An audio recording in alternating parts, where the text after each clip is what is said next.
Looks like it's gonna be Hoejja, who's apparently chosen the song OMG. Was that like a real song?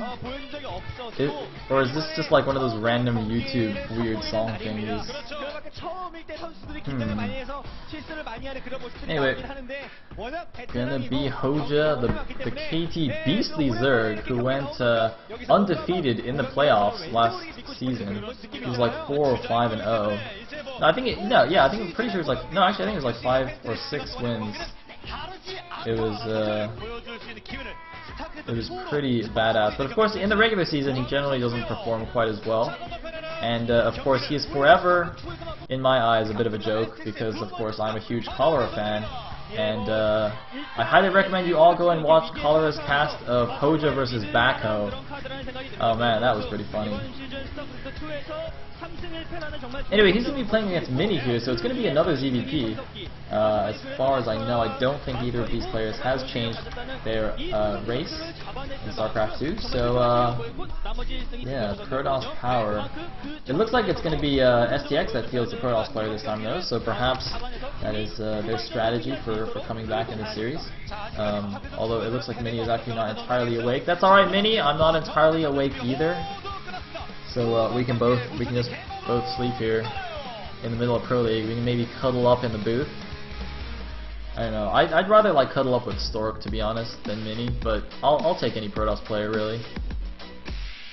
I'm pretty easy.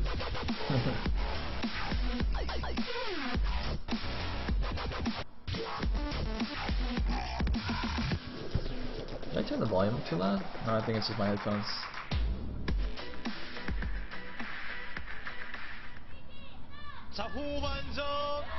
Alright, looks like in the top left as the red Zerg, we are going to have Hoejja playing for KT Rolster.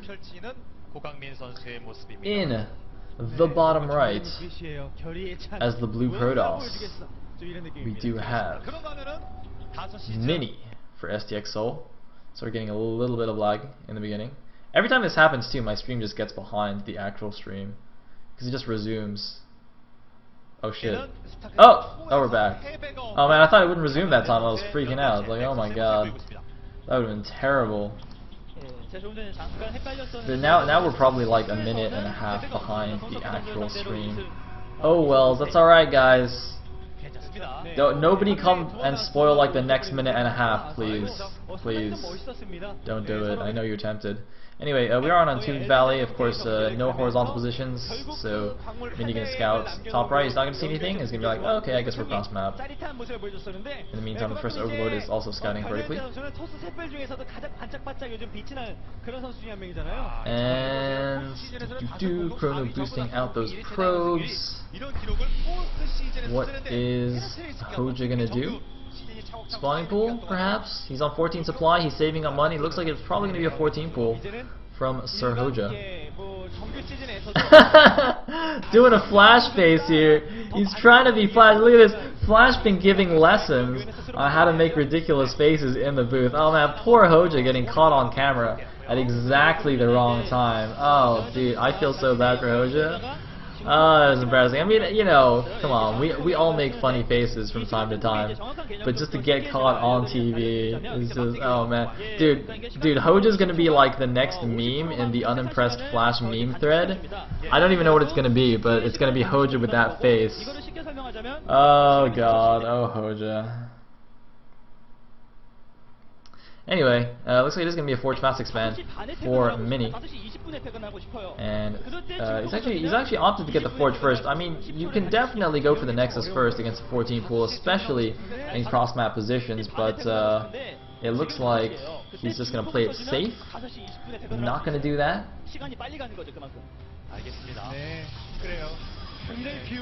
And there is the Nexus for Mini, and man, looks like we're doing some serious lagging here. That's not ideal. Do I have anything open? Is this like my fault? Am I like inadvertently running 5 torrents at the same time or something? I don't think so. I hope not. The Prawns is not being downloaded at the moment, guys. I paused it for SPL. Like that is how dedicated to SPL I am. I actually paused the porn downloads just so I wouldn't lag. But it's still lagging though, so maybe I should just resume them. Is it actually Skype? It could be Skype. I don't know. Anyway, it looks like the pylon there at the natural gets taken down, so he's taking that base now. But of course, he did already take his third as his first expansion. And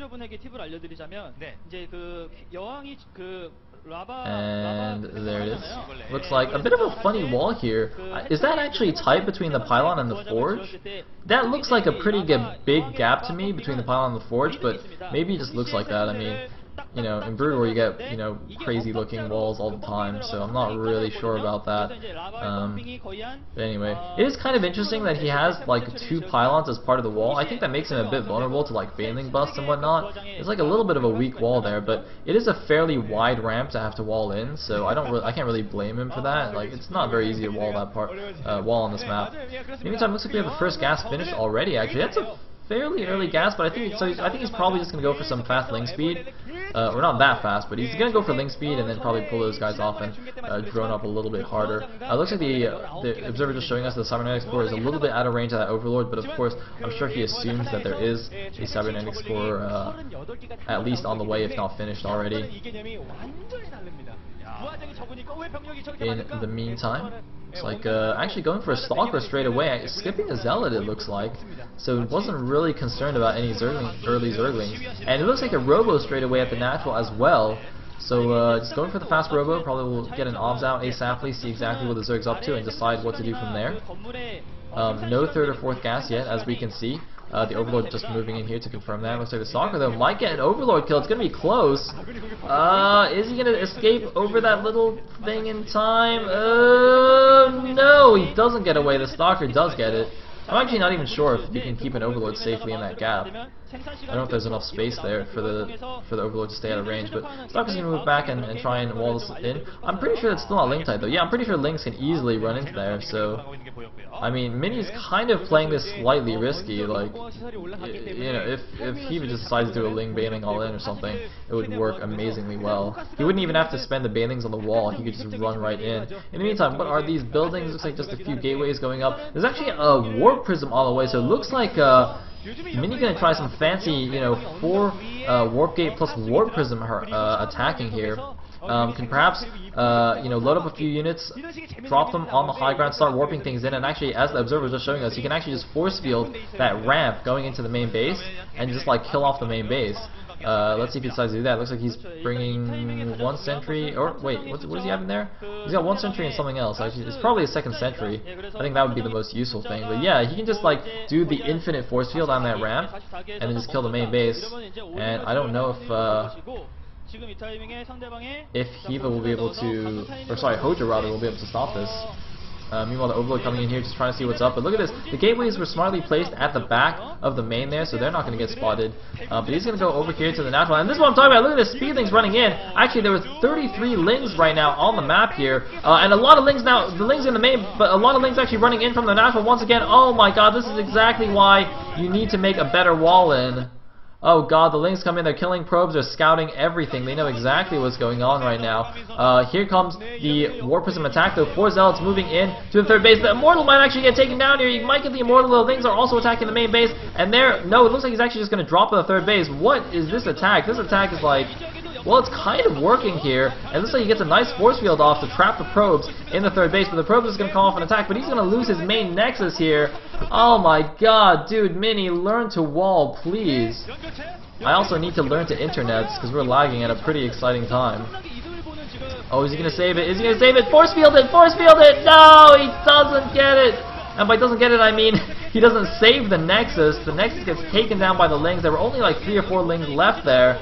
And the Nexus gets taken down. This War Prism attack also has done basically no damage. I think Hoejja has actually just secured the game very easily just because Mini is doing something weird. Oh, look at this, a hidden spire at the top right. Very, very cute move right there. He's dropping creep with the Overlord and planting a hidden spire there.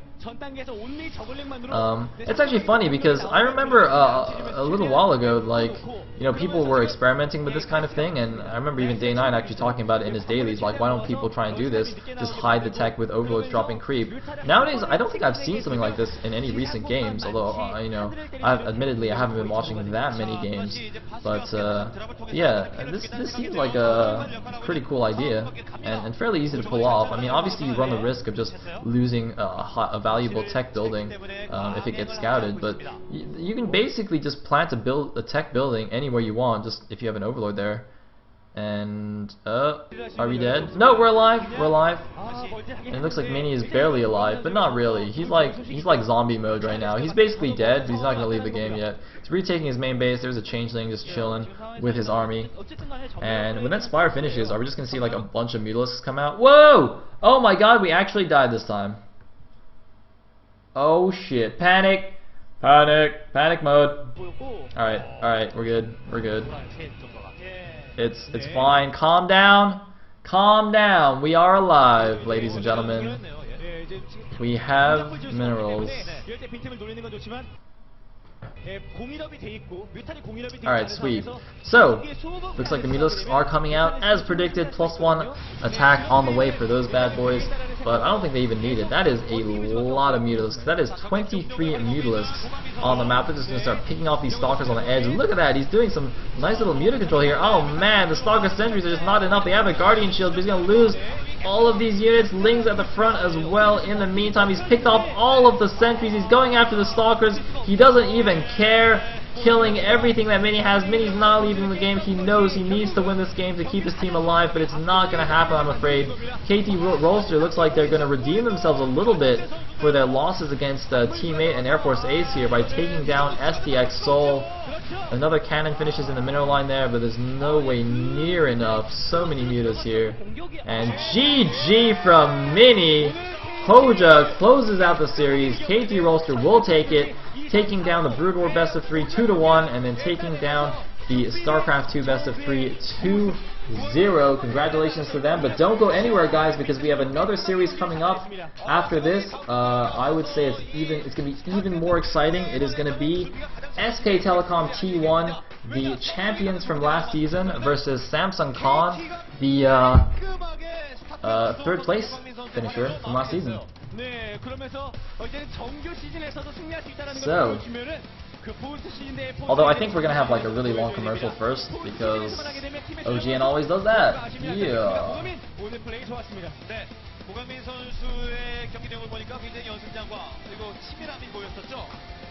예, 뭐 그런 찌르는 타이밍 자체도 굉장히 좋았고 그 이후에 몰래 그 중지탑을 준비를 해왔는데 사실 그 몰래 중지탑이 빛을 발하기 전에 상황 자체가 너무나 유리해진 나머지 뭐 이제 후방 운영도 준비해왔을 텐데 그런 것까지 보여주지 못하고 경기가 그냥 거기서 끝나버렸습니다. 그렇죠.